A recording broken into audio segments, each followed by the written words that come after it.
Well, hello, everyone, and welcome back to Chronicles of Power, a podcast dedicated to the world of power, where I review and break down the latest episode in the Powerverse. We are brought to you by Private Listed, your source for all things music, sports, culture, and entertainment. Hit us up on IG. Follow us on our new podcast page, Chronicles of Power. And if you can't find us, you can definitely find us on YouTube as well. We have all of our content over there. So if you're looking for interviews, reviews, and different type of content from Power, definitely check us out there. Now, today, you may not know this person, but I do, and hopefully you will too after this. We have a special guest in the building with us. We have Mr. Sammy Horowitz. He is the writer from episode 205, Crown Vic, directed by Lisa Demain, and his writing partner is Adam Payson. Please introduce yourselves to the good people in podcast world, Mr. Sammy.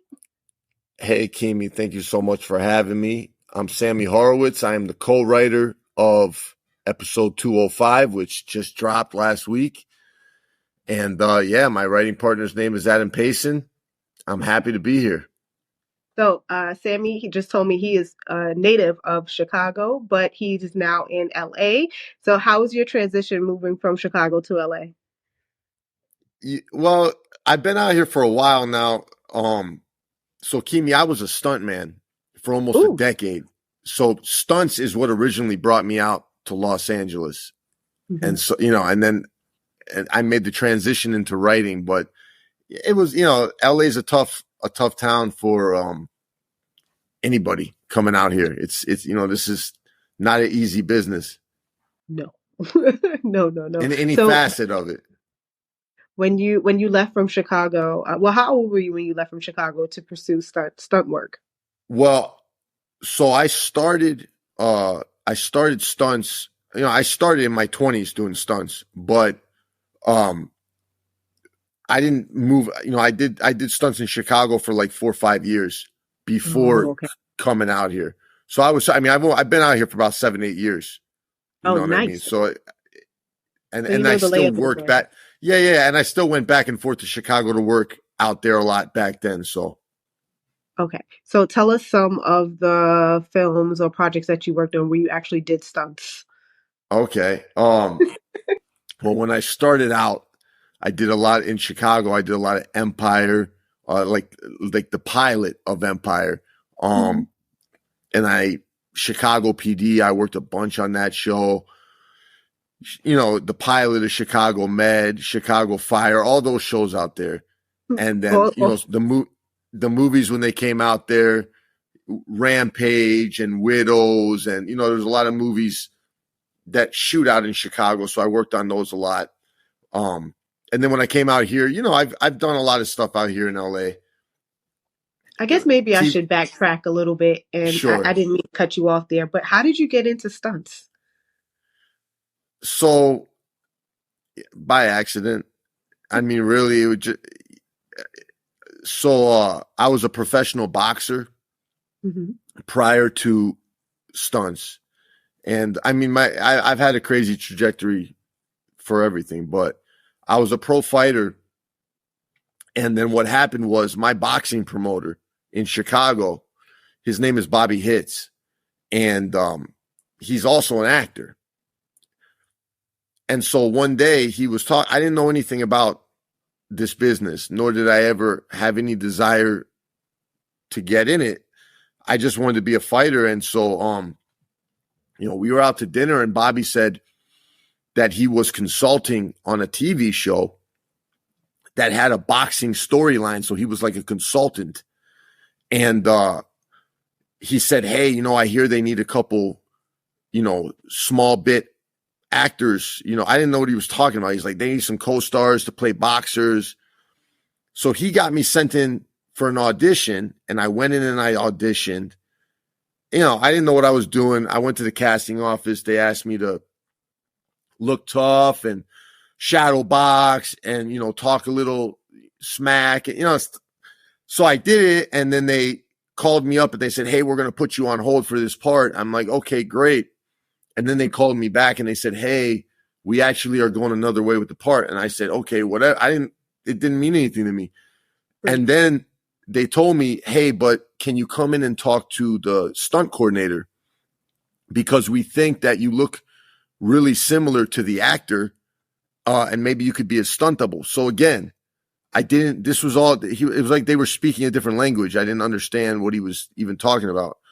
But I went in and I ended up becoming the actor's stunt double in this episode. And I did the boxing stuff. And then after that, to be completely frank about it, the hair and makeup people were telling me, oh, you should be a stuntman. I said, really? They said, yeah, you'd be a great stuntman, you know? And I said, all right. And so I pursued it. I mean, which is a whole nother thing, you know, which is a whole nother story, but I pursued it very, very, very strongly. And after a while I broke in and I got my SAG card, which, you know, and started working and made a career out of it, which is what I intended on doing, you know, forever until I started writing. Yeah. Okay. So then what made you transition into writing?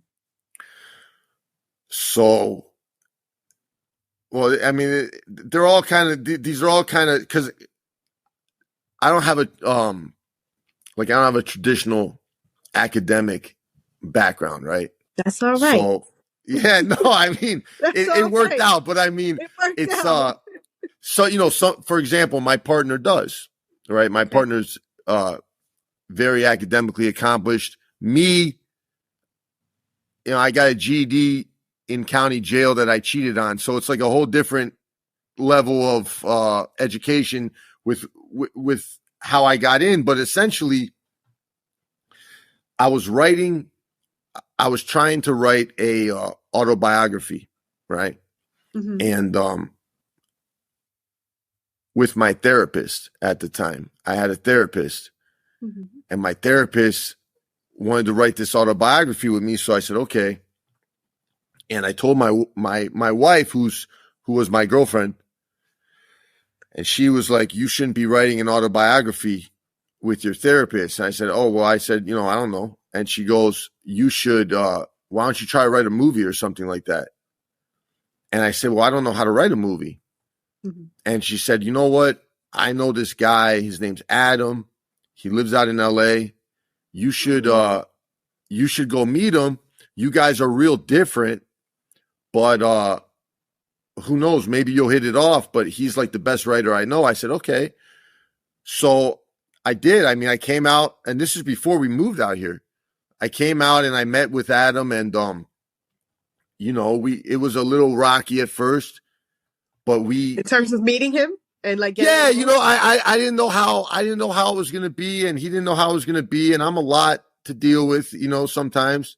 And, honestly, we just started collaborating on this first project, you know, this film that still hasn't been made, but we started collaborating on it. And I was, you know, at that time, I was just telling him stuff and he was going to write it. I didn't have any idea what it took to be a writer. But I was, you know, I would say, hey, you know, this is how people talk here, and this is how I remember this here. I'd say, let me try to write it. And he said, okay, here you go. And he gave me the computer, and I started typing because I knew how to type really well from prison. Actually, I knew how to type really well from taking a class. But, you know, so I was typing my own stuff, and Adam's like, that's pretty good. I said, oh, thanks. He's like, okay, how about you try to write this? And so, you know, really, he taught me everything about structure, and a lot of grammar stuff. And he really showed me this stuff and gave me books to read, you know, and I read books like The Screenwriter's Bible and Save the Cat, and, you know, books that tell you how to write screenplays and, you know, how to write pilots and things. And I've been a big reader for a long time. So I, you know, checked out the books, and essentially over a couple years, I got really good at the structure of writing and learning how to do it. I already knew how to tell stories. I was already a storyteller. Now I just learned how to apply it to screenplays, you know, and stage plays for that matter. But and that's how it happened. And then we just started collaborating on more and more and more and more. And we started writing pilots. We started writing specs, of other TV shows. We started writing more movies. I wrote a couple plays, but I mean, that's how it's kind of been. Okay. So I love your story. I love that you are very forthcoming and that you say, like, listen, my path is not like everyone else's path that you may Yeah. meet. I don't have a traditional education. I don't have a traditional story, but look, you've still ended up in the Powerverse. And I'm thankful for that because you told a great story this week on 205, and let's start getting into it. So 205, we open up with D-Mac freaking out, right? And whose idea was this? Was it yours or Adam's? So we have a writer's room, obviously with, Yes. a Tons of group people. of a group of really, really, really talented people. And so before we even get into who's writing what, episode, we kind of as a room decide what's going to happen in each episode. And our boss, Gary Lennon, who's, he's just such a G, no pun intended. And a genius. He really, he's a genius, and he really led us along and helped us shape this thing, right? Mm-hmm. And so once we know, okay, this is what's going to happen in this episode, this is what's going to happen in this episode, this is what's going to happen in this episode, then once we do that, we break it down. So we already have an outline of what we're going to be writing in our episode that we come up with, Mm-hmm. Yes. by the time we write the episode. And so this was, it was probably a group decision on how the episode was going to start. As far as the scene work specifically, I mean, Adam and I both really write all the scenes. I'm pretty sure Adam wrote that opening scene though with D-Mac and Tommy. Yeah. With D-Mac and Tommy. So yeah. D-Mac is freaking out, right? At this point, he just killed Seamus because he was under the impression that Seamus was going to kill his Uncle Tommy and probably Diamond as well. Now, if you're walking down steps and you see someone holding a gun out to people who have their hands up, you're probably going to think that these people are in danger. So I think that D-Mac's reaction here is logical. Like, okay, Sure. something is happening and it looks like I'm Batman and I'm coming to save you. But after he does it, is this, I guess for this scene, because you're the writer here, is this D-Mac's first kill? Yeah. From what we know? From what we know, this is D-Mac's first kill. Okay. He had no problem shooting at his father's bar. But right now that he actually caught a body, he is freaking out. But eventually I am gonna skip through some scenes only because of time. So I'm gonna tell D-Mac's story throughout this episode. And if there's anything that we should be inferring, you can definitely cut me off and let me know, hey, this is what we were thinking here, and this is how you should take it as the audience. So D-Mac freaks out. Tommy tells him he needs to stay in the house. And for good reason, right? Because he's still a kid. We don't know what he's going to say. We don't know, because he's under such pressure right now. We do see that he's a little nervous. We don't know who he's going to run his mouth to, Marshall being one of them. Genesis could be another, because we do know men like to pillow talk. And we don't know if he's going to go to the cops out of, he's a kid. He may feel guilty. He may feel that this is the right course of action. And he may implicate other people in what just happened. So Uncle Tommy takes the best course of action and says, you need to stay in the house. But does D-Mac listen? No, because who does he bump into in the house? Grandma Kate. And what does Grandma Kate say? Oh, you're in love? You got some puppy love going on? Let me give you $20. Go to the store, pick up some condoms, and go try to meet up with Genesis because you need to make things right with her. She doesn't have the background information that we all have, or that Tommy has, or even that D-Mac has. So she doesn't think that she's doing anything wrong in the moment, even though she does tell the teenager to go get condoms and pick her up some cigarettes. That's a whole nother story. That's a whole nother story. So, but D-Mac takes up Grandma Kate's advice and does leave the house, even after he was explicitly told not to do so, which was the best thing for him to do. After that, when he does leave the house, we do see that Diamond spots him out on the street in front of the barbershop with Marshall, talking to Marshall. We don't know what they're talking about, but Diamond says something here that I was actually pretty surprised that he said, because to me, Diamond is always kind of calm, and he's still calm in the moment, but he doesn't really strike me as, oh, I'll kill a kid. But he says, hey, what did you tell him to do? And Tommy's like, oh, I told him to stay in the house. I laid the law down. And Diamond says, oh, really? Well, look out the window because he's right outside behind you. And he says, eventually he says to Tommy, if you don't take care of it, I will. And we've heard that line before. We've heard that from Tommy talking to Jannard. And whenever we hear people say stuff like that, we know that they mean business, because there's no blind threats in power, especially for people who are known killers and who are drug dealers. He's not playing, because he knows that this is it. He took care of the body, and that's that. Any comments on those actions so far? Anything behind that we should be looking at? Well, yeah. I mean, look. First of all, in the streets, and especially in the power verse, you can't trust anybody. So, yeah, he's a kid. He's a kid. Guess what? In Chicago right now, there's plenty of kids that are about this life. That's just a reality of the world that we live in. Street shit. It happens at a young age. So there's shorties out there right now that are shooting people. Just because you're a young person, you know what I mean, a young man, young woman, doesn't mean that you can't pick up a gun and shoot somebody. And especially if you do, now, if you're in an organization, you're a liability. And Diamond knows that. Diamond knows, this kid killed a police officer, kid or not. He was grown enough to shoot a cop, which is going to now fall back come at him, potentially come back to him potentially.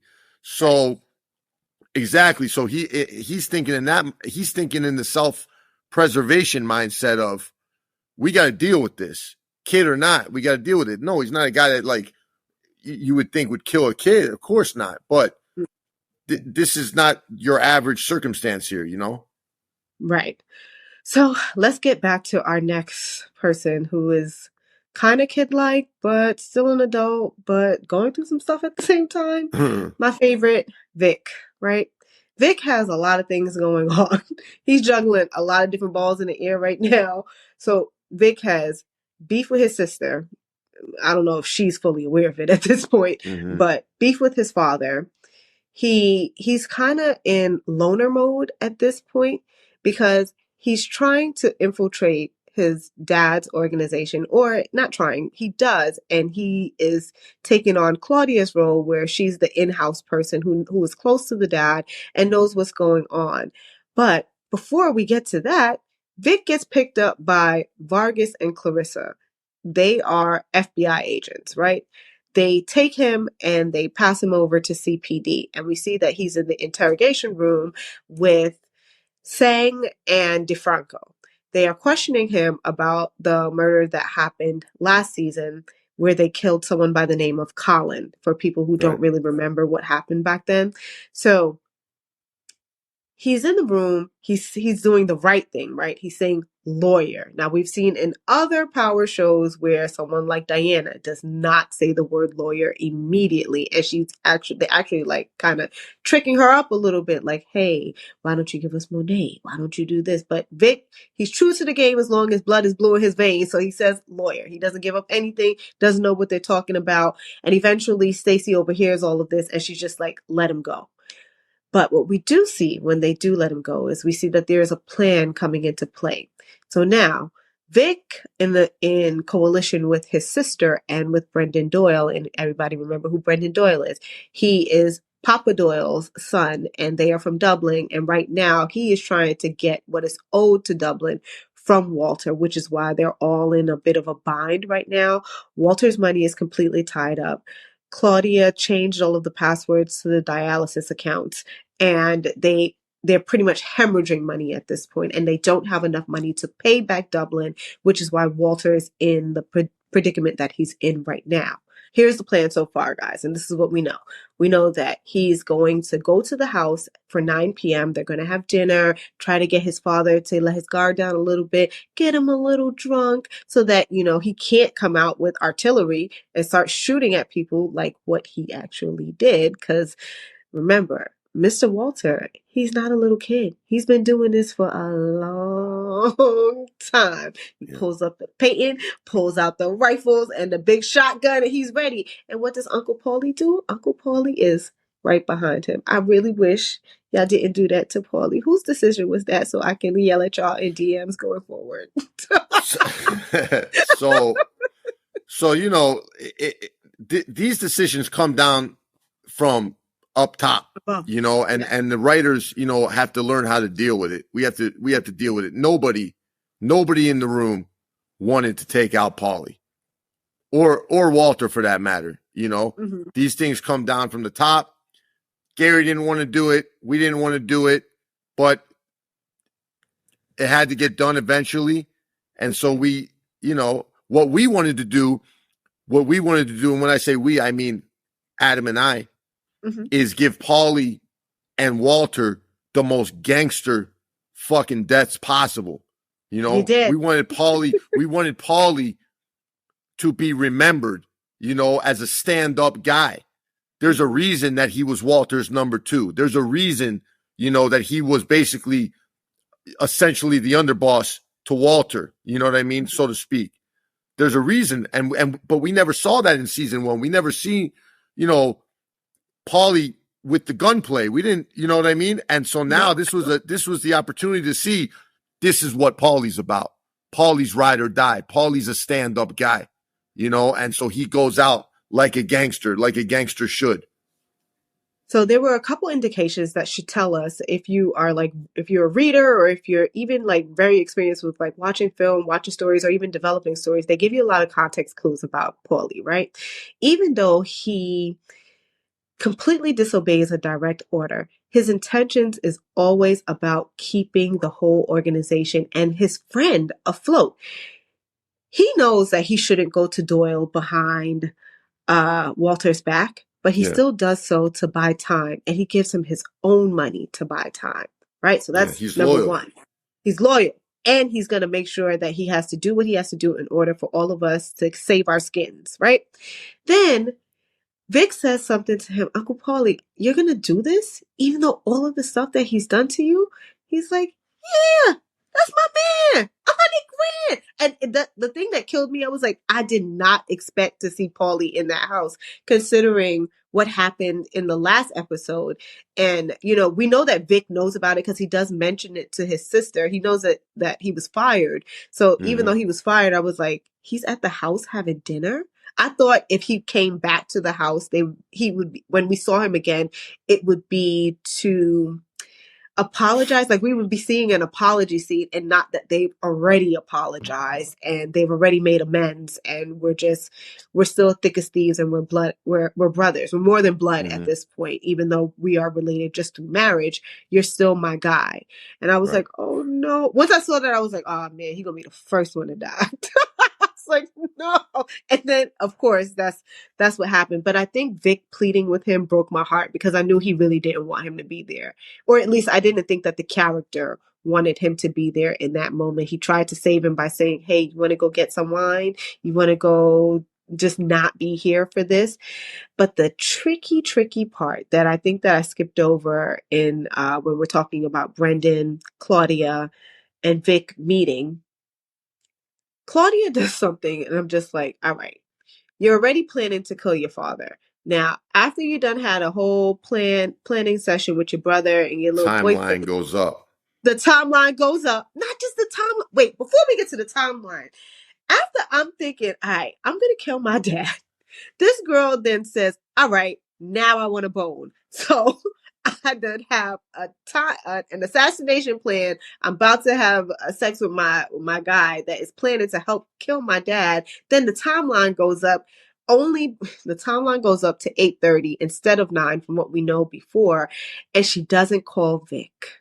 Why doesn't she call Vic? And this is something that we've been talking about on the show for like, how many episodes? Maybe 3 or 4 episodes at this point. Well, we're up to 5, but I have a theory that Claudia has penis envy. She may not feel like she has, or she won't admit to it, but if this scene didn't, I guess, confirm that that's what she had, then I don't know what else will. go ahead. I'll let you explain it, and Go then ahead. I'll No, go finish. with my Please points. Oh, finish, okay. Keemie. Go ahead. Oh. So so she has been trying to do her own thing for since the inception of the show, right? She wanted to get out from she wanted to be her father's number 3, because there's always going to be Polly, and she wanted to be the child that takes over the throne. And they can't pass it down to her because of good old patriarchy, right? It's always supposed to be the boy, or at least from what we know, it's supposed to be the boy. And then we find out that there is a softness in Walter's heart for Vic. He just wants to toughen him up a little bit, similar to the relationship that we see with Berto Colon's character who plays Poppy in Ghost, and how he's trying to pass the reins to not Kane, who is the more vicious one, like Claudia, but to what's the brother's name? Now I'm forgetting his name.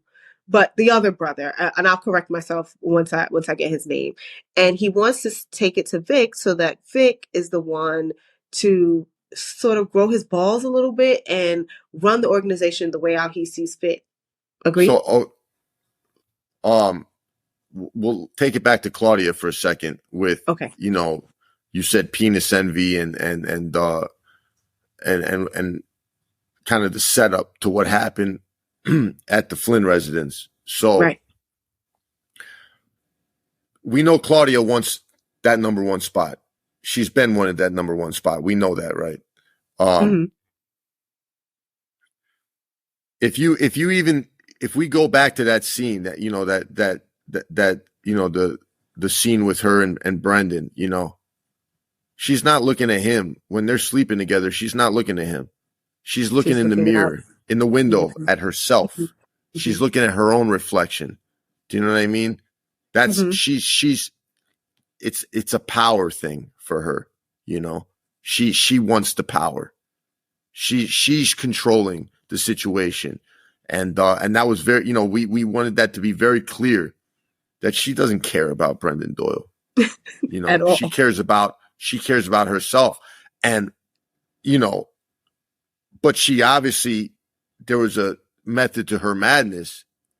And when Brendan says, Claude, you're not going to be queen, as long as Vic's alive, that's when she was able to hit that switch just like that, because she realized, and it just worked out for her where the timeline got bumped up and she thought about it. Hey, if I don't tell my brother about this, guess what? He's going to be stuck there when the shit kicks off. And Brendan did say, as so long as he's alive, she's not going to get that spot. If Vic so happens to get caught in the crossfire, well, now that frees things up for her. She's a pragmatist in a way. You know what I mean? So she's quick on her feet. She's quick on her feet. Both of Walter's children are quick on their feet. I'd say Claudia much more so. She's conniving. Yeah, whereas Vic really, a lot of things that Vic does is from the heart, in the moment, impulsive. But he put it together that she set him up. I think. Yeah, he did. I think he put it together. In addition to that, so the next part of what I was saying was about. So we talked about her looking at her reflection, and then also remember that Doyle tells her, like, it's never going to be you. When she realizes that, she's just like, okay, well, this is what I have to do. But the other part of what I was saying is about why Walter would choose Vic instead of her. Do you agree or disagree with that? Can you repeat why you think that it? Just as far as why he would choose Vic over Claudia. So the reason why he would choose Vic over Claudia is because he wants Vic to be the person that he wants him to be, whereas Claudia has already formed her own demeanor, her own style of doing things, whereas Vic hasn't. Whereas we say he's working from his heart, and he is more. The word that I used before is Vic is more malleable, and his father will be more, I guess, more heavy-handed in how he runs things, Yeah, whereas Claude, no, I can speak on that. So I think we could even break it down to the lowest common denominator here with Walter, right? mhm, Walter, he's a man's man, right? He's from the old school. And in his mind, it goes to the son. You know, it's paternal. And it's as simple as that. There might be a lot of underlying factors, you know, which Vic being more malleable, you know, versus Claudia being more set in her ways. But when it really comes down to it, look, Walter has a son and he wants his son to take over for him. You know, I mean, we've seen this over and over again where, you know, Walter would tell Claudia, hey, listen, you're cooking the books. You worry about the books, you know. Vic is out there in the street. That's the man. He's out there in the street. And that's his mindset. You know what I mean? That's who Walter is. Walter is, this gets passed down to the son. So I don't think it doesn't matter how much of a gangster Claudia is. I don't think Walter could have ever seen it. He wouldn't let it get past just his idea of, I want this to be passed to my son. You know, I don't think it's him thinking that Vic is more malleable. I think he's a man. This goes to the man. This is my son. That means something to Walter. That's his blood. That's his flesh and blood. He doesn't look at Claudia like that. He knows Claudia's got it in her because she's got his blood running through her veins, but he still thinks that at the end of the day, Vic is going to be that dude to take over. You know what I mean? That's what he wants. okay. And he'll still be able to carry on the family name, because don't forget that was one of the reasons why he killed Gloria. He didn't want any kids with Gloria. He wanted the family name to be and the lineage to be pure, I suppose. And he said, you are not the person that's going to do that with him. And I think that's one of the reasons why Gloria ended up being killed, just to stop it from happening altogether. Now, let's get off. We'll go to the massacre scene a little bit later, but let's go to some other stuff that's happening too. So let's talk about Maria, Kendall, and Miguel. So Maria does what any cheater does in this moment, right? Maria is trying to find a way to pick an argument with her guy so that they can break up and she can be guilt free. She wants to be guilt free when she goes to spend time with her side dude, right? So when she goes to spend time with Tommy, she wants to make sure that she picks this argument so that they're not on good terms and that she can live her life to the fullest. But they do have an argument because, remember, I know we're skipping around a little bit and we're not doing it in the normal way, but there was a shootout. Someone got shot at the diner where Diamond was at, the normal diner that Diamond sits at. There was a shooting there, and we find out that it's Jannard's old crew. They are 7-1 T Block. I think that was so this is so let me break that down a little bit with how we see this. Okay. So in Chicago got its own gang culture. Very different than New York, very different than LA. Right? Chicago got its own gang culture. And back in the day, right, we're talking pre-2000s, 90s, especially going even back further, there was a lot of structure with the gangs, okay? There was a lot of structure. And what happened was splits happened back then, and gangs broke into other gangs. Moving forward to now, what we see today, it's crazy. There's, there might be 15, hoods that are technically all one gang. Like, for example, there might be 10 gangs that are 10 blocks that represent GDs, but they're all separate hoods with a separate name, right? And so in this sense, what happened here is we wanted to kind of show the authentic way that a lot of times mobs will break up and split up, flip. When you flip in a gang, that means you go from one gang to another gang or one hood to another hood. And so what some of his guys did is they went and flipped from CBI to the RDs, on 71st and Tallman. And so in and their hood, they call them 71T block, right? And they say CBI killer, right? They're enemies of CBI, right? So what we did is you can just one big gang, CBI, another big gang, RDs. And then they got their separate sects, their separate factions. Exactly. You got, for example, Jannard went and started, the treason, which is renegades. They're renegades. You go out to Chicago, you got gangs, and then you got gangs that you got gang members that split from that gang, and they start a renegade hood, and those dudes are renegade, right? And so we wanted to kind of show that to as much as we could with the landscape that we have to show the authentic way that the gang banging works in Chicago, that guys can be in one gang, fall out with each other, go to another hood, or start a renegade faction, treason, right? And that's kind of what's breaking down here. Okay.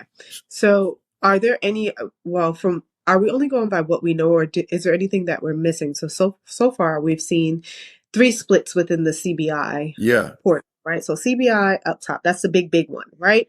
Is it similar to how it works with, like, there are Bloods, but then there's also Wu and Cho, and they have GDs, and it's, you know what, we won't even get into that. Let's keep going. But so for CBI right now, we just have CBI, then we have treason, then we have the RTs, and then is there anyone else that we're missing from this? Like, going this way. So right now, I'll tell you. So right now we have CBI, which is a big organization, just picture CBI as a gang that's been around for a long time. And there's a lot of members, right? Mm-hmm. You have treason, which is a renegade hood, right? Mm-hmm. Of CBI. Jannard broke off and started that. You have 71T block, which is a RD hood, right? Mm-hmm. And then you have the RDs, which have a bunch of hoods, right? Which we might not have explored yet, but 71T block is just one neighborhood of the RDs, which is another gang. And then don't forget about the Latinos, because you got the Insane Princes. Right. That's what I'm saying. There's something that we're missing in the middle here. So I was like, there's just you've got the Insane Princes, which, that's one of the larger Latino gangs in Chicago in the Powerverse. You have the Princes, right? And we might, moving forward, be exploring some other gangs, both, Black and Latino. But that, we're trying to really bring it to how Chicago really is. You go to Chicago, every neighborhood's got a different gang. You know what I mean? You got Latinos, you got Black gangs. You know what I mean? You got some Assyrian people in gangs. I mean, there's the gang banging culture in Chicago. You got different people in different gangs. It's crazy. And so we're really trying to show that in our world, in the power world, Mm-hmm. So speaking of other gangs, let me see, where did we just leave off? I think, we can. So with the diner scene and with Maria and Kendall and Miguel, I do want to touch back on something you just said about the other gangs, because there was another character that's introduced who is a part of another gang or runs a different organization parallel to what CBI is doing, and that is the King Kilo character. So I'm just going to table that for 1 second and then just finish up with Maria, Kendall, and Miguel. So she does a thing where she, starts the argument, and Miguel sees this, and what does crazy Miguel do? I don't even know if we can call him crazy. I don't know what to call Miguel at this point, because I've just seen Miguel do so many things in the little time that we see him on screen. It's always something that is very, very traumatic that's going to happen. So he ends up crushing the doctor's hands, and we all know that doctors or surgeons and people who work within the medical field, they need their hands. So what does he do? He Yeah. beats his hands Yeah. and um, he didn't even know why he had to do that. He just saw his sister have an interaction with this guy and just decided that he needed to bust his knuckles up.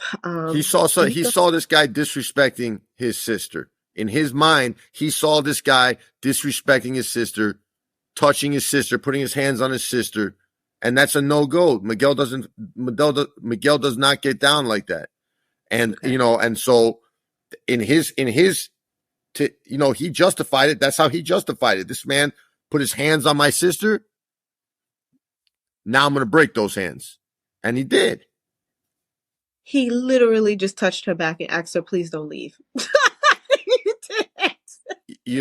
It's all relative. It's all relative. Miguel takes the disrespect seriously.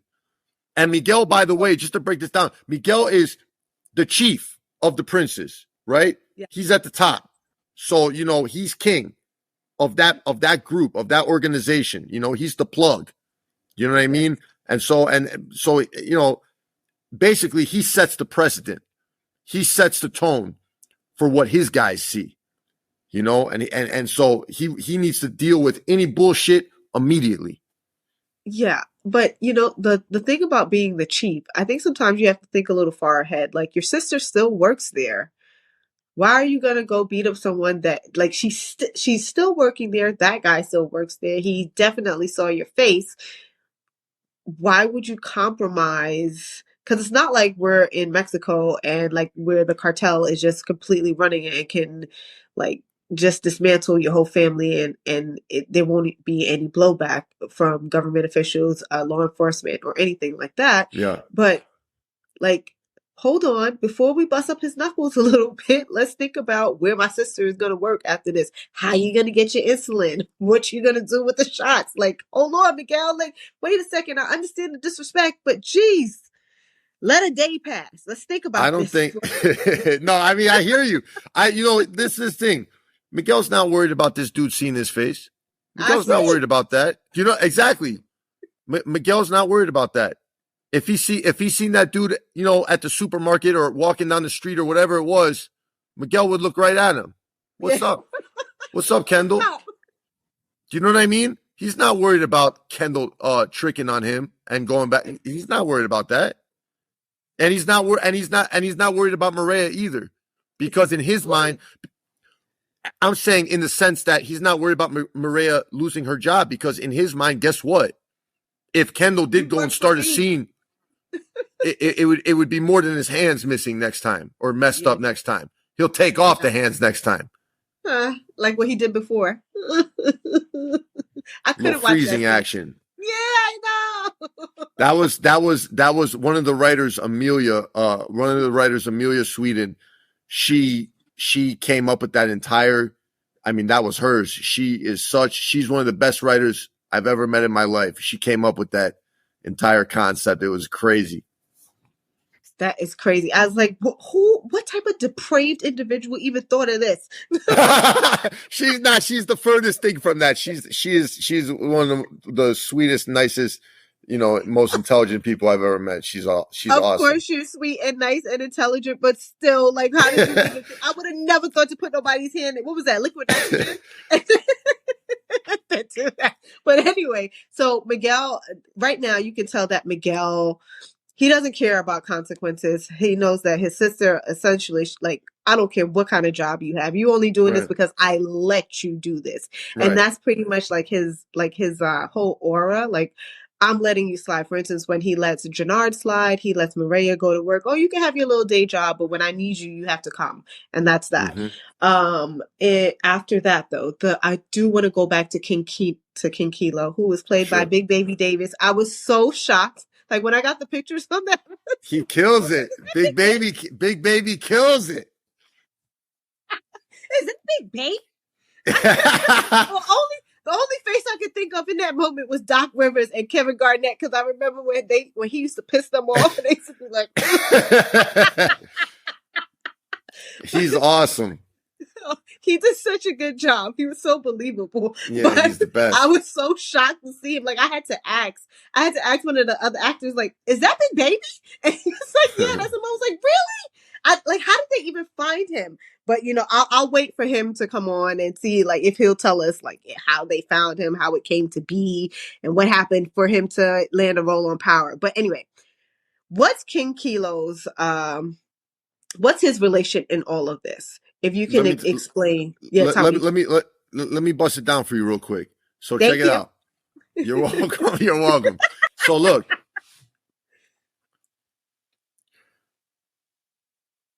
if we go off of what we know right now, okay, Mhm.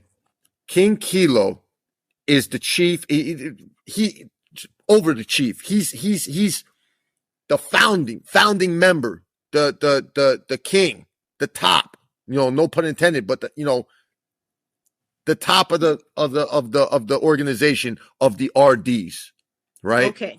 All right. Okay.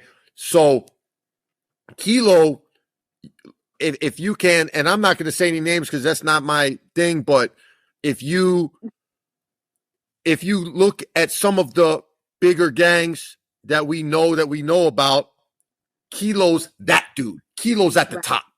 Okay. Gotcha. And him and Diamond were in the joint together.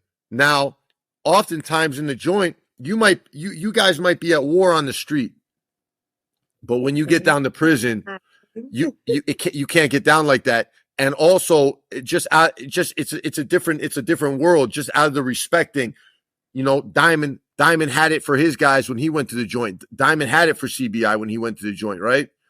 And so if he was in the joint with King Kilo, it's more like a nod, like a polite nod, one chief to another chief, one leader to another leader. So back in the day, clearly they had some conversations, because what we can infer from episode 5, is that the RDs and CBI used to be together back in the day. They used to be allies. They used to be with each other, and then they split.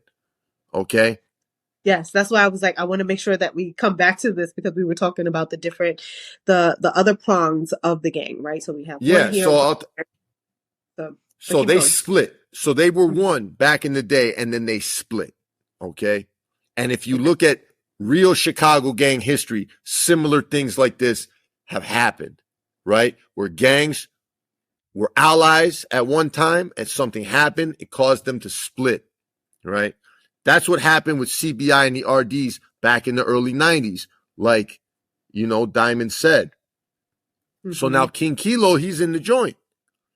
And Diamond tells Tommy about an idea that they had, that they used to just talk about, maybe over a game of chess in the day room. And they were Mm-hmm. talking about what it would be like if they came back together.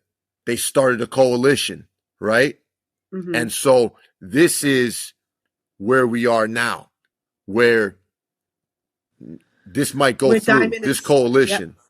Yep. So Diamond is right now, he's trying to make alliances, and Tommy doesn't really understand the gravity of it, because again, Tommy doesn't have the background information that I, or the viewer has Mm-hmm. about what was happening in the joint when they were together. Mm-hmm. So right now, Diamond is kind of coming with his tail tucked a little bit, because he doesn't want to make additional war. And his whole, I guess, appeal to Tommy is that, listen, we have to find people that are going to be able to ride with us. We can't make decisions like what you did with Chewie. We can't just go killing people and not making further alliances, because that is how we continue to grow and expand. Because if your goal here, talking to Tommy, is to not be at the top of the bottom, we have to Mm-hmm. keep making friends, so to Mm-hmm. speak.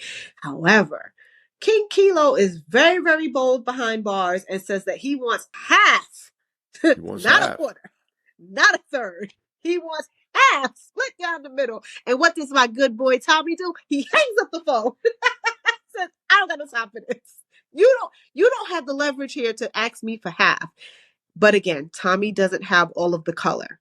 He doesn't have all of the crayons in the box at this point to color the pages the way how we need to, because he doesn't have all of the information. He's like, you know what? Let me just think about this. I got some other stuff that we got to do, and then we can revisit this. Now, whether or not they're going to pick this back up, who knows how they're going to settle this, because I couldn't, like, because you're here. Normally, if you weren't here, what I would do is I went and I found to see how many more episodes King Kilo is on. And to see if he's going to make another appearance, to see if they're actually going to settle this. But I won't get into all of that for right now. So after King Kilo, after Tommy hangs up, there's something that we forgot to mention, and I did want to talk to you about this before we start talking about Jannard and then the massacre. So, Big Sid. Before the shootout happens, Diamond does find out that his father is in hospice care. And for those of you who don't know what hospice is, this is like your final step. If you are about to be with the departed, you go into like something called palliative care, and they are just keeping you comfortable until you pass away. That is where Big Sid is.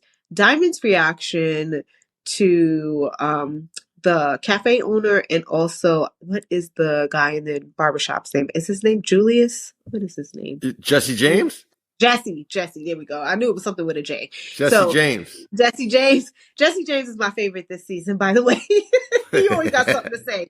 So Jesse tells him also that Big Sid is in hospice, and Diamond's reaction to it, especially when you parallel it to Jannard, is he's just like, I don't care.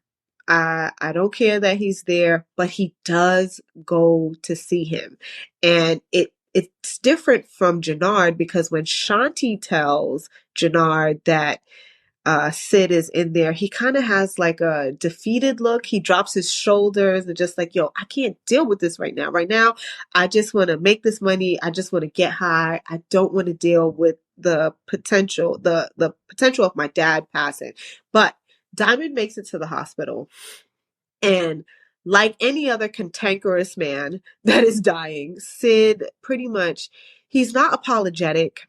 He's not remorseful. And you would think maybe he would be in this moment, or you would think that someone would be if they are dying, if they're on their way out and then their kid comes to see them. You would think that their last words would be, I'm sorry about what happened. But he said, if you came here looking for an apology, you came to the wrong place.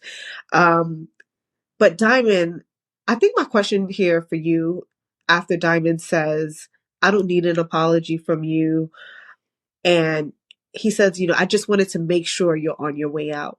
Are we supposed to believe Diamond in this moment? Because something tells me that he wishes that he may have had a better relationship with his father, especially when the father accuses him of setting Jannard down the wrong path, and that the reason why Jannard has turned out the way that he did turn out is because he left and went, not that the dad went away, right? But that he left and went away for 15 years and didn't keep the right grip on Jannard, and made sure that Jannard didn't end up in CBI or in a gang or going down the wrong path. Well, so it was so raw and just emotional, and how he was able to just bring this scene out from what we envisioned, and in my mind, maybe Diamond wished that it wasn't that way. He wished he would have had a better upbringing with Sid. He wished that Sid would have been a part of his life. But at this point now, he comes here maybe hoping, just like you said, maybe hoping that now that Sid's going to die, that he might, who knows, shock him with saying something nice, but he doesn't. He doesn't. First thing he says is basically, you ain't shit, is what he basically says to Diamond. You're a just corner a boy. Old corner boy. That's right. And so I think at that moment, Diamond's able to just, obviously he's hiding that hurt, he's hiding that pain, but screw you, and he tells it to him. But just the whole thing was beautiful, even in the way that we know just from these scenes that Sid preferred Jannard obviously over Diamond, because Diamond was too much like him. Diamond was too much like Sid,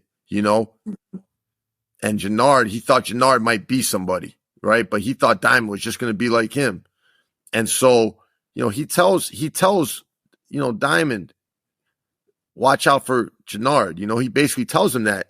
And what was so the emotional part for me is just when we see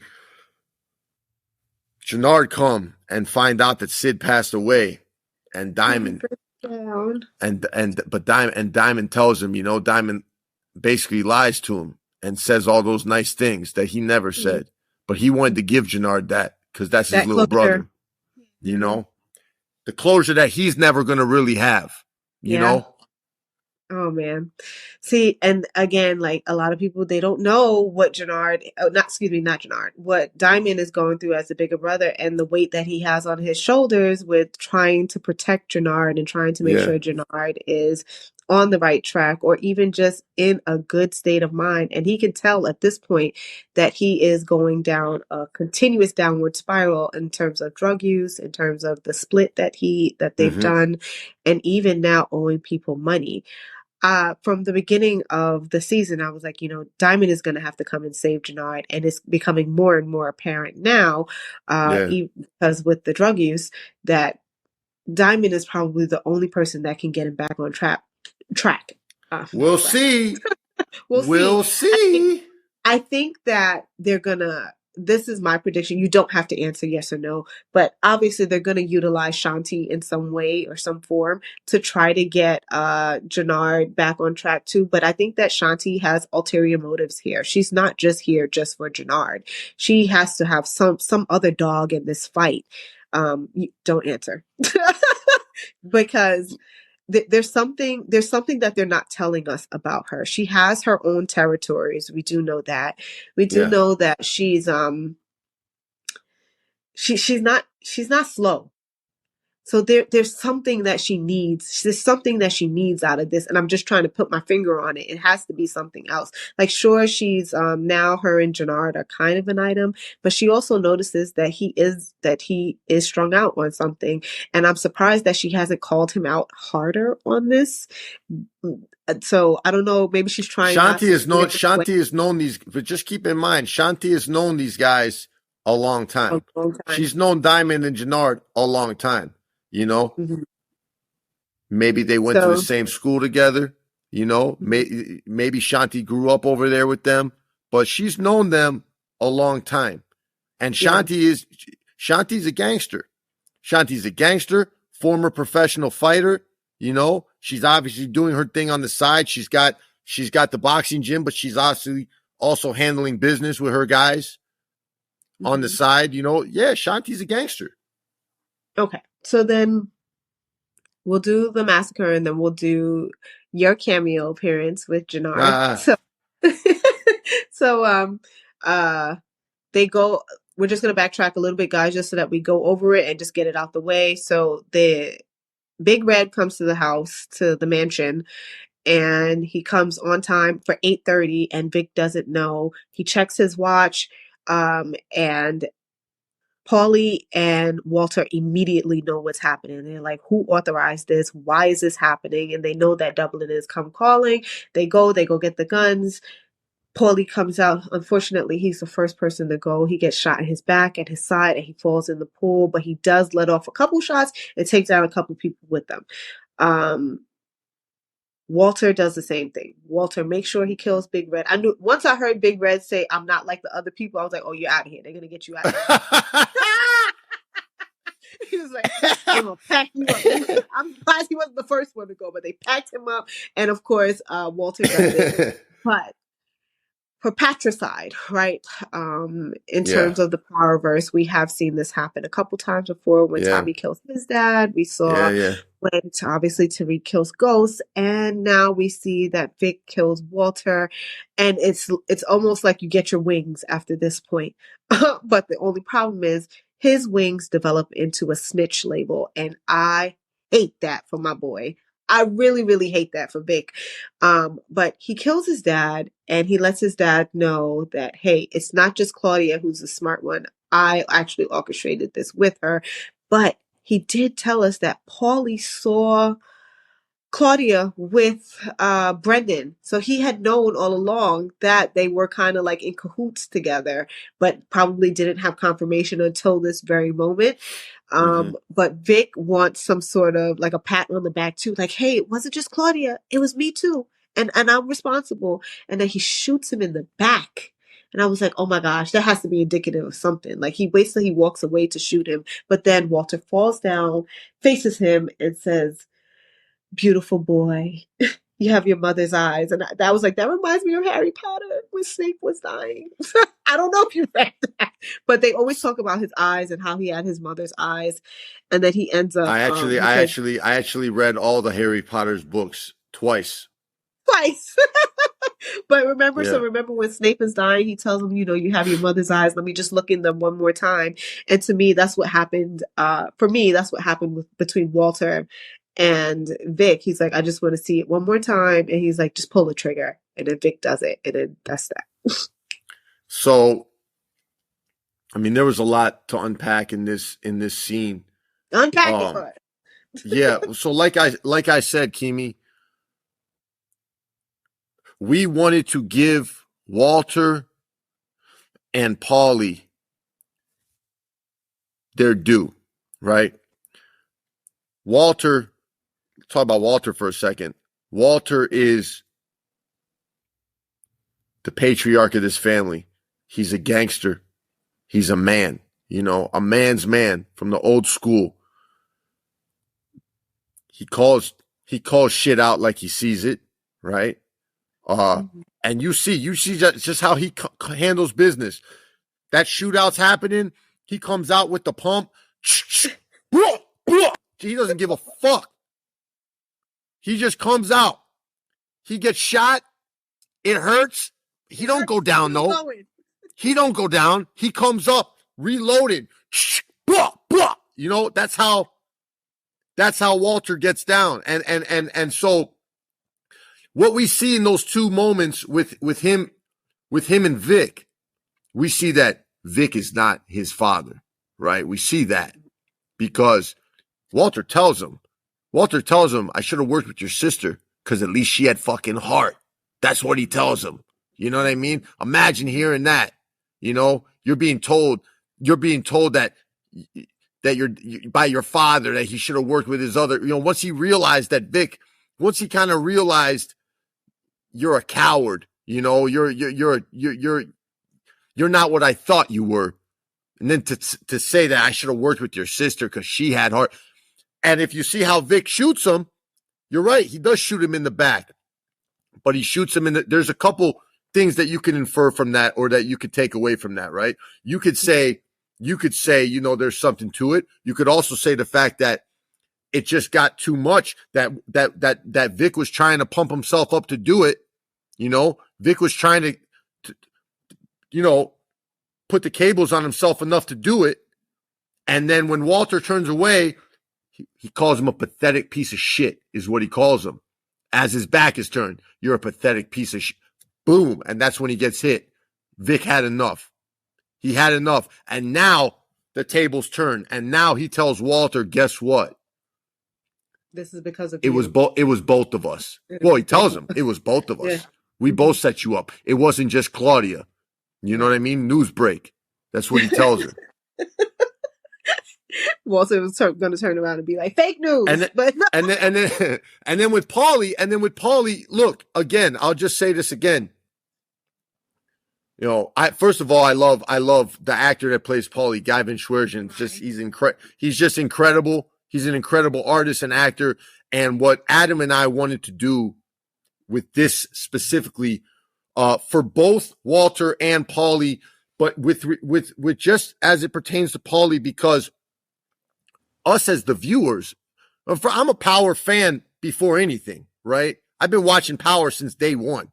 All right. And I'm a fan, right? And I'm a fan, like a real fan. And so when it comes to like Paulie, season 1, outside of a couple scenes, outside of a scene with him and his son under the viaduct and him and, in front of the bar with Tommy when he meets him, you don't see that much of what makes Paulie Paulie. And so what we wanted to really show, and what Gary, Gary Lennon wanted to really allow us to show, is this is why this is why this man is a man of few words. This is why this man is Walter's number 2. This is why Walter ended up taking Paulie back, because at the end of the day, Paulie's loyal as hell. Paulie's gonna ride. Paulie's a stand up guy. And you see that right away when he looks in Vic's eyes and he tells him, I do it 1,000 times over because we're family. That's what he tells him. Do you know what I mean? Because family over everything for Paulie. And he goes out in a blaze of motherfucking glory, as he should. And now he's going to be remembered as he should, which is a loyal fucking soldier. That's right. I know I get pumped up about it, but I just, that scene was. I love that you called it the pump. He comes out with the pump.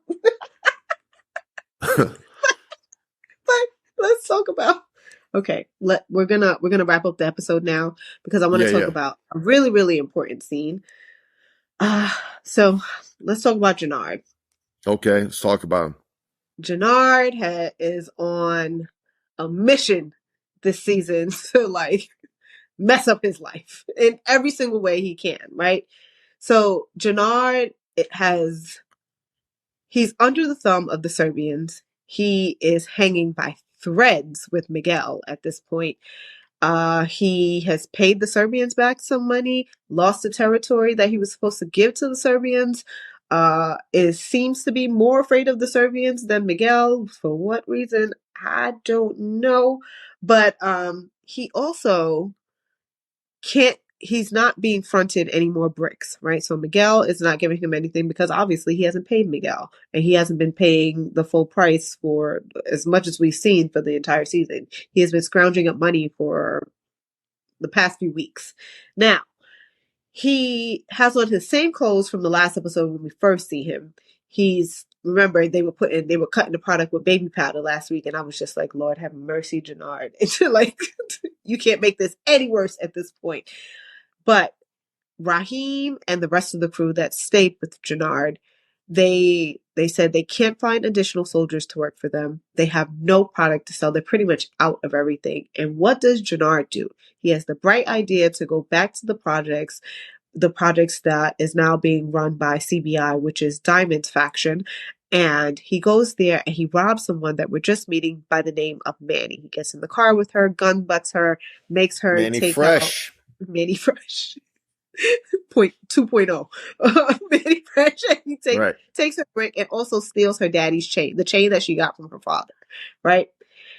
He then brings back the bricks to his crew and lies and says that he gets it from Miguel. Now, he does this because he's trying to boost morale, right? Like, hey, don't listen to rumors. Don't listen to what other people are telling you. I'm still that guy in the streets. I know how to work this. And look, go take that. Be on your merry way. Let's make some more money. Now, he also finds out that his father is in hospice. We went over that he does witness, he goes back to the hospital or the hospice care center, meets Diamond and asks Diamond, what are we doing here? And at that point, I just wanted to give him a hug. But Diamond does try to make it right and says nothing but sweet things of what could comfort him in that moment, because he missed getting to speak to his dad before he did pass away. And it's for good reason. He didn't need that in this moment, considering he's already, he's addicted to stuff, and he didn't need anybody to send him down a further spiral than he already is going down. But we do find him back trying to score another hit.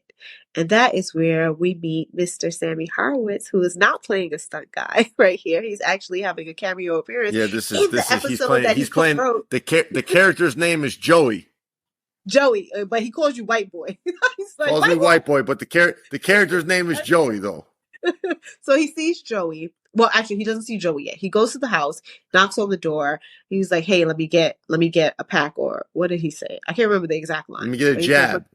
Let me get it. So a jab. So just to do some translations real quick. Okay. So we're talking about dope now. We're talking about heroin. Okay. And in Chicago, you get a bag of dope, a $10 bag, right?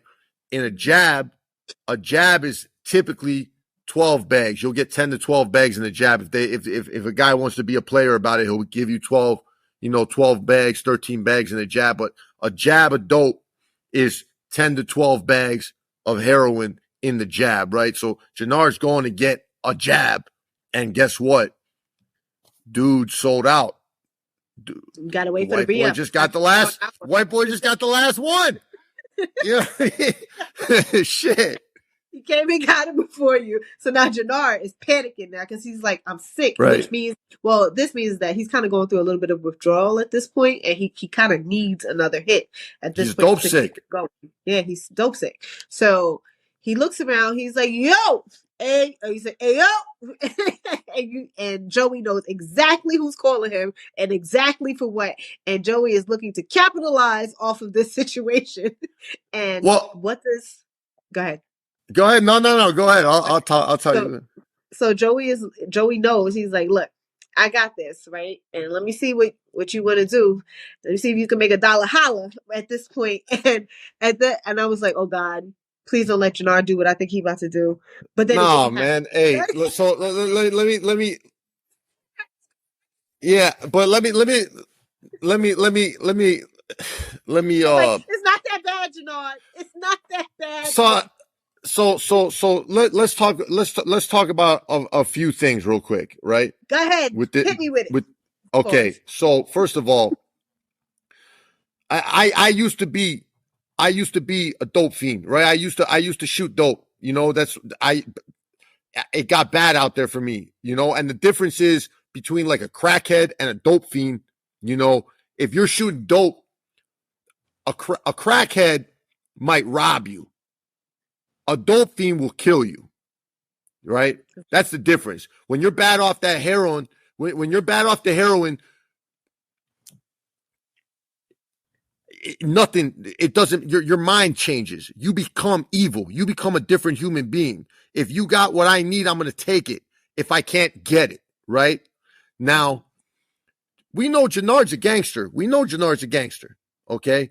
And so Joe, if he just seen if Jannard would have had a strap on him, right? If he would have had a pistol on him, maybe it would have been different. Maybe he would have just tried to stick Joey up, right? Mm-hmm. If Joey would have been a little dude, if Joey would have been a little weak dude, you know what I mean? Jannard might have just cracked his ass and taken his shit. But mm-hmm. Joey's also about that life. And Jannard, I think Jannard, when he seen Joey, he was sizing him up. You know what I mean? He knew, okay, this white boy just got the last couple jabs. Shit. You know what I mean? I need that shit. He looked at dude, seen, okay, shit. Dude's got a little bit of size to him. Looks like he might be able to fight. Motherfucker's got boxing glove tattooed on his arm. Okay. Might have to chill. You know what I mean? I'm saying though, but you're looking at dude like, okay, let me check this dude out. And so now, but he's sick though, but he needs that high. He needs that. He needs to get well. So he tells Joey, like, man, like, let me get a bag. Let me get some. Now, Joey, fuck you mean you want, get the fuck out of here, man. Like, I'm saying that, listen, Joey's not strung out. Joey's got a car. He's got a little dough. He's not strung out. You know what I mean? Mm-hmm. But at the same time, I'm not fucking Santa Claus. I'm not just about to give you my fucking shit.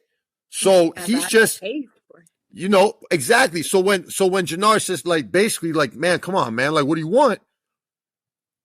Joey sees that necklace, like, okay. And when Jannard sees a necklace, and he didn't pay for the motherfucking thing, he pistol whipped Manny Fresh and took it from her. So in his mind right now, the only thing that he needs is to get that dope. If he's got to give up this goofy necklace to get the dope, he'll give it up, because guess what? Probably in Jannard's mind, he'll deal with that necklace another time. He'll see dude again. He'll see the white boy again. Maybe, who knows? So that's what he's thinking. And we can go forward with it, but that's the initial thing about it is just like he needs that high. This dude's got it. He's not just going to be able to whoop the dude. He didn't have a pistol on him, so he can't smoke him and take the shit, but he needs to get high, and he was willing to give up the necklace. All I'll say is I'm just glad he gave a necklace because I thought they was about to send my boy down another path, and I was just like, no, we can't do this. Like, I know, pal, we do some crazy things, but I just hope we're not about to do that because, like, no, no.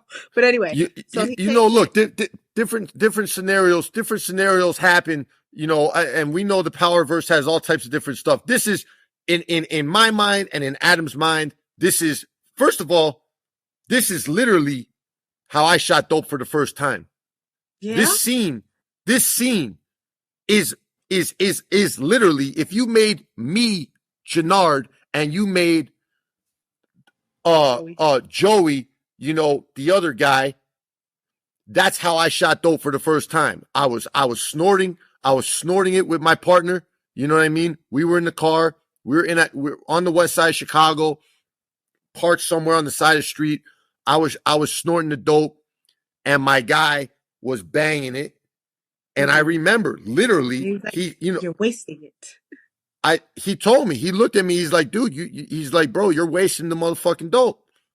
And so, and I'm like, and I didn't want to fuck with the needles. I'm like, no. I said, I don't mess with needles, buddy. And he told me, he's like, hey man, how about you just let me do it for you? I got you. And I'm like, all right. And that's all it took. Once, I let him do it, and and my life catapulted in a opposite direction, catapulted fucking straight down. You know what I mean? So, but that scene is literally from my life. That's what that's what we brought to it. That was how I shot dope. And Jannard became that. So that's what we did with it. Whew. See, look at that insight. Y'all didn't even know y'all was going to get that little tidbit today. Okay. So and also that, and Keemie, just real quick, that's the some guys, I know a lot of dudes back in the day that never shot dope and just snorted it. But that's the normal progression. Is what happens is, you snort it. Some guys never stop snorting it. And then some guys, they take it to the next level. Jannard took it to the next level. How do you feel? So as a writer, and you can speak from personal experiences if you want, you don't have to, but how does Jannard get out of this now? Because we're going to have to see. He has been progressing the entire season. So First we see him smoke cigarettes, then we see him smoke weed, then we see him snort something. Now needle play is involved, and he's even hesitant in the beginning, just like no, that's what white people do that. I do not do that. But then he gets his first hit of intravenous drugs, and I can't imagine how addictive that's going to be for him, and how they can possibly get him. You're gonna have to watch. You're gonna have to watch for it. All I can say is, from personal experience, it's an uphill battle. That's all I'm going to tell you. Okay. And also that Chris Lofton is a fucking boss actor. Man, is he talented. Oh my God. And I'm so glad that people get to see that, because he is whipping it in this season. Everybody is though. I mean, you got Joe, that's just like next level. Joe is just next level, incredible artist, just brings so much to that character of Tommy, and then he's got these guys that are able to give him so much good stuff. You know what I mean? It just, and Chris and Isaac, I mean, just everybody, it's such a good cast. You know what I mean? Like, it's a pleasure to write for all of them. You know what I mean? It really is. Do you think that Chris brought what happened to you or what you went through, was he able to do that scene justice? I think that's why you said he did Chris did his own thing. Chris did his own thing. I didn't even fucking tell Chris that was my life. I didn't tell him that. Hell no. No, I just, that was a scene that I pitched in the writer's room. You know what I mean? And we decided to go with it, and it made and it made it. And so we wrote it, but I didn't tell Chris up front like, oh, this is how it happened to me. Nah, man, Chris did what he did. Chris is Chris is a true artist. Chris just made the choices that he made, and yeah, I was happy with it. I mean, it was awesome. We really, as artists, we really played around with it in that in the car. We made that, we brought it to life. I mean, that's how it happened with me. I mean so it was real. It was Is it real. hard to work on these scenes when you have to kind of relive this stuff again? That was incredibly hard for me. That was incredibly hard for me. The toughest things that I've ever done with this was that was one, in as far as being in that car, pretending to shoot that dope, pretending to cook at that. I had to, I was showing people how to cook up the dope. You know what I mean? Like, the props people and all of them, they're amazing. They were able to create everything that I showed them and everything. But I got to cook the shit up. I got to, okay, got to put it, and it was, yeah, it's tough doing that. I've been sober for 11 years, so it's hard to go back and rip a can in half and pour some fake dope in there and start cooking it up and start pulling it up in the needle. And it wasn't easy. I mean, that and working in a jail are the two toughest things that I've had to, being back in a fucking prison, which wasn't on Power, by the way. That was in a different show, but that was Snowfall. But just wait, you worked on Snowfall too? I played in the season 2 finale. In the season 2 finale, I played the correctional officer when he comes into the jail, when he gets arrested and goes to jail. I played the correctional officer that's telling everybody, "Let's go, nuts to butts, move up, let's go, nuts to butts." Okay. And then he whoops on an inmate. And I knew when I got that audition, I was going to book it. As soon as I got the audition, I knew I was going to book it, because I'm thinking, who the fuck is going to be able to play a correctional officer better than me? I literally got beat up in prison by correctional officers like twice. Like, who is going to play a better correctional officer that whoops an inmate than me? Because I was an inmate that got whooped by correctional officers. And so I booked it and ended up doing it. But that was the most uncomfortable fucking scene I've ever done in my life.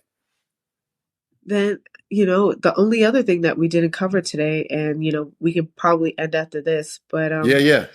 Was it uncomfortable for you and Adam writing Kate going back to using again, even though she was trying to be clean?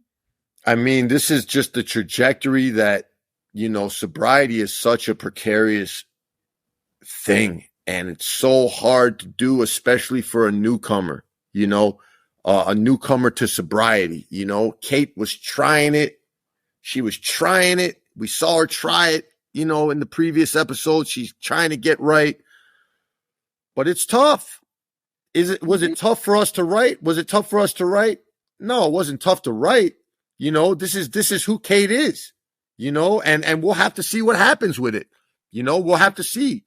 Is she going to go back down? Is she going to be able to get it together? We'll find out. But was it difficult to write? We love the character, Kate. And Patricia, the actor, is fucking awesome. But this is who Kate is. You know what I mean? She was at her breaking point when she was so stressed in that moment. She picked up. I mean, it was uncomfortable it was uncomfortable for her to have to do that. To give her so much anguish that she felt like she had to pick up again. Yeah, that was a little, difficult, but I mean, this is the world we live in. Yeah. I love what they're doing with her character, though, because she's been on Power since the first season, since the first iteration of Power, the OG Power. Yeah. And I like that we're kind of building her out more. She's been here forever, and we get to see more of her. I'm sad. I loved when she turned away the drugs. Everyone thought that she was sick, right? That something was happening. Yeah. That she was going to die. I was like, hey guys, you're not thinking about this right, because we saw her in Ghost, and Ghost is far ahead of where we are right now. So she definitely. Right. But I like that she turned it away. And when I saw that her losing her grandson made her use again, I was like, damn, she was really trying to redeem herself because she knew that she messed up with her own biological sons. And in some way, I kind of look at DMAC as her way to like make amends, like what she was trying to do from before, to make Yeah, amends with what she did with her son. yeah. And the fact that she picked up again, the fact that she felt such anguish in him leaving and her not being able to make things right or to like kind of like help things within her own conscience, I was just like, tag, they really don't even know how they messed her up. They could have just talked to her and they didn't have to tell her everything that happened, just like, hey, he's gonna go to boarding school. We think that this is the best course of action for him so that at least Yeah. she's not looking for him and stressed out. But her and Tommy have a very toxic relationship and they're never going to get to it. Well, at least at this point, it doesn't seem like they'll ever develop the type of relationship where they're able to talk to each other because even he's not completely convinced of her sobriety or what she's trying to do with her life.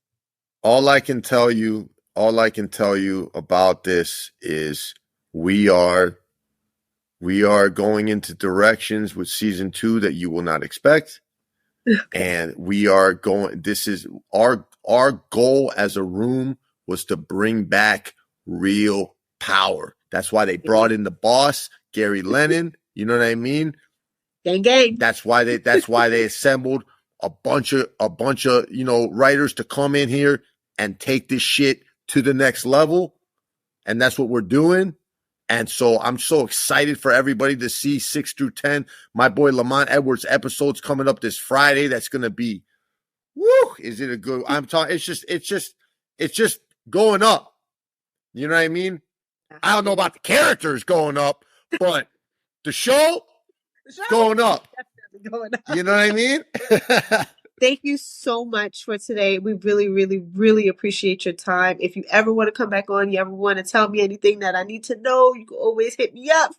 You got But it. it was a pleasure talking to you. You are truly dynamic, and thank you again for your time.